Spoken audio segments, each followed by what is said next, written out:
On April 21st, 1836, the independence Texans had declared 8 weeks earlier was decisively achieved. But it might not have been, except for boldness. I'm Michael Quinn Sullivan with a reflection on life and liberty.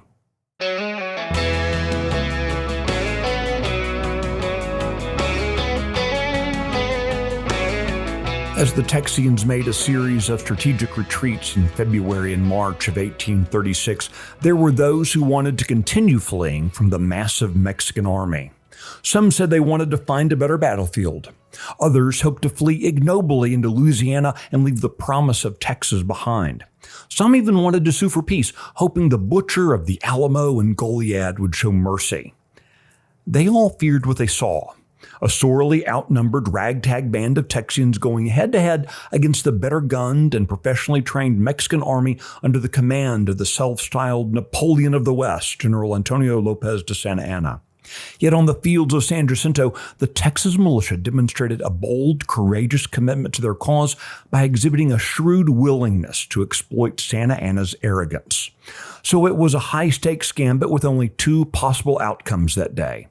Independence would be victoriously secured in a flash, or Texas would be drowned in the blood of patriots. There would be no draw. So in broad daylight, with Sam Houston himself leading the infantry, the Texians charged on the napping Mexican army. Before firing their first shots and charging on the Mexican position, the afternoon silence was broken by men shouting, "Remember the Alamo," and "Remember Goliad." To simply note that the battle lasted less than 20 minutes doesn't do justice to the scale of their victory. Nearly 700 Mexican soldiers were killed, another 200 were wounded, and some 700 more were taken prisoner, including Santa Anna, the president of Mexico. In contrast, the Texans lost just 9 men and only 30 were wounded.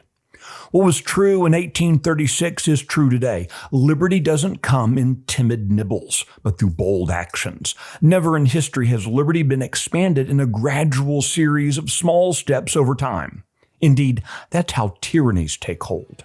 When people decide they are willing to lose everything rather than live as serfs, that's when tyrants quiver and fall. Sam Houston and the militia at San Jacinto knew their odds and took bold action.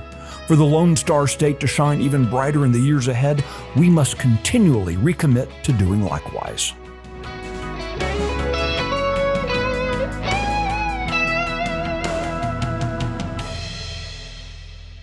The Reflections podcast is presented by Texas Scorecard. This edition was produced by Nick Shepard in the 1836 studios. If you like today's reflection, be sure to subscribe, rate it, leave a review, and recommend it to your friends. I'm Michael Quinn Sullivan. Thanks for listening.